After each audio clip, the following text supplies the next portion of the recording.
Hello everybody, this is your physics class of class 12. Now at this time we are going to deal with our 9th lecture. So today our topic is superposition principle. जैसा कि आप अपने screen पे देख पा रहे हैं, superposition principle का सीबीएसई में थ्योरेटिकल कोई खास वैल्यू नहीं है, लेकिन इसका न्यूमेरिकल्स में इसका यूज़ होता है। तो इसको कुछ आप न्यूमेरिकल के लिए बस इसके कॉन्सेप्ट्स को ही अप्लाई करना है, ध्यान दें। जैसा कि इसकी डेफिनेशन आप देख पा रहे हैं, according to the principle of superposition, total force acting on a given charge due to number of charges is the vector sum of all the individual forces acting on that charge due to all charges. तो किसी भी एक point पे या किसी एक point charge पे सारे डिफरेंट अलग अलग चार्जेस का अलग अलग डायरेक्शन से जब हम वेक्टर सम करते हैं, उसमें हम सभी को इंडिविजुअली ऐड कर देते हैं, उस नेट कॉन्सेप्ट को हम सुपरपोजिशन प्रिंसिपल से दिखाते हैं। ये आप देख पा रहे होंगे। तो यहाँ पर कोई भी चीज़, चाहे फोर्स हो, चाहे आगे आने वाले फिजिकल पैरामीटर्स, पोटेंशियल वगैरह, सारी चीज़ें इस कॉन्सेप्ट पे एप्लीकेबल हैं। तो इसमें मैक्सिमम चीज़ें मतलब एप्लीकेबल है। तो इसको थोड़ा सा आप ध्यान से देखें और ये न्यूमेरिकल्स में काफ़ी हद तक आपकी मदद करेगा। इसके अलावा कुछ इम्पॉर्टेंट न्यूमेरिकल्स पे हम बात करेंगे जो है तो सीबीएसई के, लेकिन बाकी भी एग्जाम्स में पूछे गए हैं बहुत ही सिंपल पैटर्न के। तो जिसमें मैं एक न्यूमेरिकल आपको दिखा रहा हूँ, ध्यान से देखें। यहाँ पे ये न्यूमेरिकल सीबीएसई का ही है, SCRA एग्जाम्स में आ चुका है। ऐसे ही करके इसमें ध्यान दें, 2 पॉइंट चार्जेस हैं जिसमें +3 माइक्रोकूलम है और +8 माइक्रोकूलम, जो कि रिपल करते एक दूसरे को एक फोर्स से 40 न्यूटन। अगर चार्ज -5 माइक्रोकूलम को ऐड कर दिया जाए दोनों में, तो नेट फोर्स, तो जो फोर्स होगा बिटवीन देम वो कितना होगा। तो यहाँ ध्यान देने वाली बात यह है कि जो चार्जेस का एडिटिव, एल्जेब्रिक एडिटिव नेचर होता है, उसमें हम जब दोनों -5 माइक्रोकूलम को +3 माइक्रोकूलम और +8 माइक्रोकूलम में ऐड करेंगे, तो +3 माइक्रोकूलम -2 माइक्रोकूलम हो जाएगा और +8 माइक्रोकूलम -3 माइक्रोकूलम हो जाएगा, जिसके कारण जो हमारा पहला इनिशियल फोर्स होगा वो आप देख पा रहे हैं ये, और जो हमारा अप्लाई करने के बाद फोर्स आएगा वो ये होगा। दोनों का जब हम रेशियो निकालेंगे तो इस तरह से डिफरेंसेस मिलेंगे, यानी हमारा नया फोर्स -10 न्यूटन होगा। तो आपने देखा, ये बहुत ही सिंपल क्वेश्चन था। अगले क्वेश्चन की अगर हम बात करें तो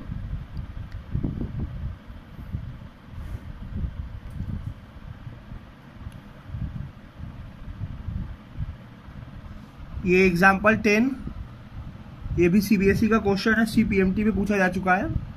तो ये बोर्ड का ही क्वेश्चन है, थोड़ा ध्यान दें इसको। मैंने उस क्वेश्चन को लाने की कोशिश कर रहा हूँ जो ना सिर्फ बोर्ड के होकर भी बाहर में भी पूछे जा चुके हैं। बहुत ही सिंपल है, कोई खास डीप कॉन्सेप्ट नहीं है इसमें। तो ध्यान दें आप, जैसे कि यहाँ 2 पॉइंट चार्जेस है, 1 माइक्रोकूलम एंड 5 माइक्रोकूलम, दोनों सेपरेटेड है स्मॉल सर्टेन डिस्टेंस से। What will be the ratio of the force acting on these 2। तो सबसे पहले मैं आपको बता दूं कि जो कुलम्स लॉ का जो कॉन्सेप्ट था, पहले मैंने आपको बताया था कि ये आपका सेंट्रल फोर्स का कॉन्सेप्ट है, कंजर्वेटिव कॉन्सेप्ट है। इस वजह से जो फोर्स Q1 Q2, जो फोर्स Q1 Q2 पे लगाएगा वही फोर्स Q2 Q1 पे लगाएगा। इस वजह से दो अलग डिफरेंट चार्ज होने के बावजूद दोनों पे लगने वाला फोर्स सेम होगा, और जब दोनों पे लगने वाला फोर्स सेम होगा तो दोनों का रेशियो सेम होगा। देखिए, both the charges will experience same forces, so it's ratio is 1:1।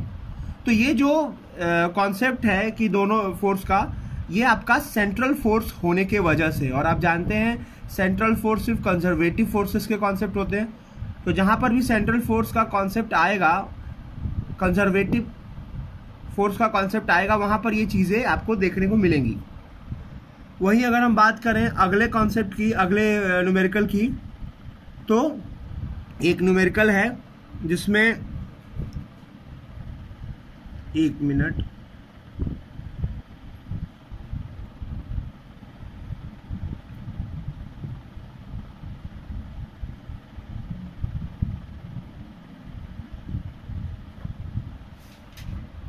हाँ एग्जाम्पल 13, ये भी आपका डिफरेंट एग्जाम में आ चुका है। तो यहाँ पे आप ध्यान दें, the force between two charges 0.06 metre apart is 5 Newton.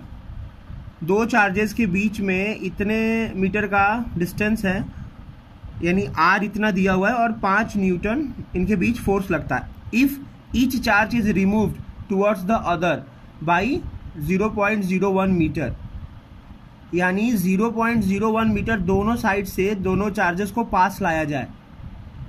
तो ध्यान दीजिए, आर का जब दोनों साइड से हटेगा तो 0.02 मीटर 0.06 से घट जाएगा। तो उसके बाद पूछ रहा है कि जो फोर्स आएगा वो क्या होगा।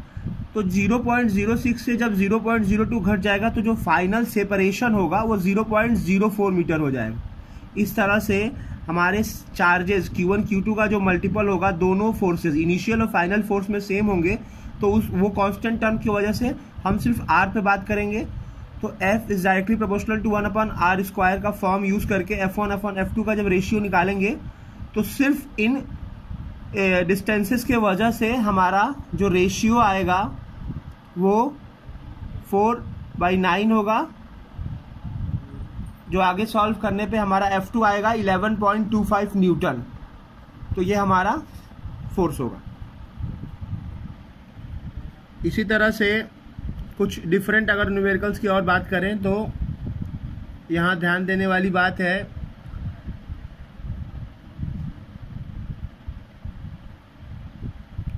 हाँ ये क्वेश्चन 16 ध्यान दें।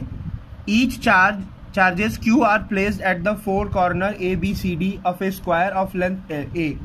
एक स्क्वायर है, उसके चारों कोने पे A B C D points पे चार्जेस दिए गए हैं। तो मैग्नीट्यूड ऑफ द फोर्स क्या होगा on the charge at B। ध्यान से देखें इस फिगर को। तो ये भी CBSE का ही क्वेश्चन है। यहाँ पर अगर आप ध्यान दें तो चारों पर पॉजिटिव चार्जेस हैं, जिसके बाद B पॉइंट पर नेट चार्जेस पूछा गया है। तो यहाँ पर सबसे इंपॉर्टेंट चीज़ क्या है कि जब A और B पे जैसे आपके दोनों पॉजिटिव चार्ज है तो एक दूसरे को रिपल करेंगे। तो जब रिपल्शन का कॉन्सेप्ट होता है तो हम हमेशा जो फोर्स होता है वो आउटसाइड की तरफ रिप्रेजेंट करते हैं। देखिए यहाँ पर FA जो है B के आउटसाइड जा रहा है। उसी तरह से जब हम C और B के बीच के फोर्स को रिप्रेजेंट करेंगे तो दोनों फिर रिपल्शन का कॉन्सेप्ट शो करेंगे। तो B जो FC है वो ऊपर की तरफ जा रहा है। इसी तरह से B पर D की तरफ से भी चार्ज लगेगा तो वहाँ पर भी हम FD उसी की तरफ दिखाएंगे। अब यहाँ पर चीज़ें ये हैं कि स्क्वायर होने की वजह से FC और FA के बीच में 90 का एंगल बनता है। तो जो 11th का रिजोल्यूशन ऑफ वेक्टर का कॉन्सेप्ट है, सॉरी दोनों वेक्टर्स को इसके बीच का जो कॉन्सेप्ट है दोनों को सबमर्ज करने का, उसके फॉर्मूले के अकॉर्डिंग cos थीटा 90 हो जाएगा। जिसके बाद से आप ये सॉल्यूशन देख सकते हैं। जो हमारा F नेट होगा FCA प्लस FD होगा। FD किस लिए, तो FD इस D वाले D की वजह से जो G पे लग रहा है, और FCA मतलब FC और FA जो दो अलग अलग वेक्टर है उसको सबमर्ज करके जो रिजल्टेंट वेक्टर निकालेंगे वो भी तो इसी की तरफ होगा। दोनों के बीच का एंगल 90 है, इसीलिए फॉर्मूला बहुत ही शॉर्ट हो जाएगा। जो कि पहले A² + B² + 2AB cos theta होता था, तो cos थीटा खत्म 90 की वजह से गायब होगा। तो हमारा क्या फॉर्मूला रह जाएगा, √FA² + FB² मतलब FA² + FC² यहाँ के हिसाब से।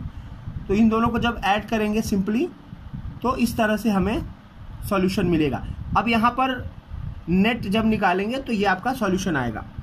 इस तरह से यहाँ पर जो डिस्टेंस लेना होगा बस उसी पे आपको थोड़ा ध्यान देना होगा, क्योंकि जब चारों AB BC CD और DA का लेंथ A है तो बीच का डायगोनल निकालने के लिए आपको यहाँ पर अपने मैथमेटिक्स का कॉन्सेप्ट यूज़ करना होगा।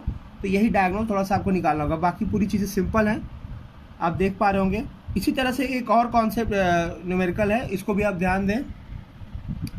एग्जाम्पल 17 इसमें देखिए, 2 equal charges are separated by a certain distance D।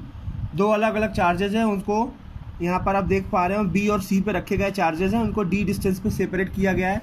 तीसरा चार्ज प्लेस किया गया है परपेंडिकुलर बाइसेक्टर पे, यानी इस पॉइंट पे, उसके ऊपर की तरफ, यानी ए पॉइंट कह सकते हैं। तो आपसे ये पूछा जा रहा है कि किस तरह का एक्सपीरियंस फोर्स वो करेगा वहाँ पे। तो यहाँ पर अगर आप ध्यान से देखें तो तीनों पॉजिटिव चार्जेस ही हैं। तो अगर उसको ऊपर वाले पॉइंट को हम ए मानते हैं तो सी के वजह से रिपल्शन होगा, फोर्स ऊपर की तरफ जाएगा। उसी तरह से बी की वजह से रिपल्शन होगा, फोर्स ऊपर की तरफ जाएगा।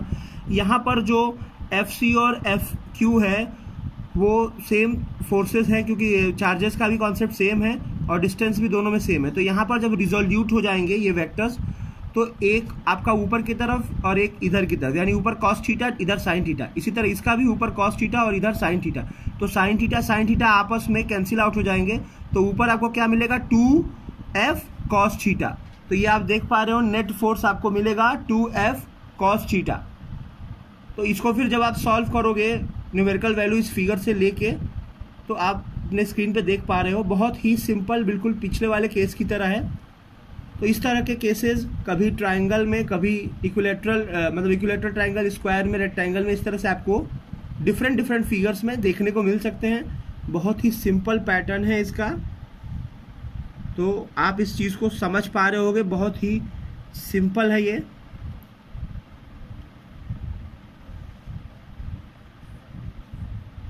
Thank you.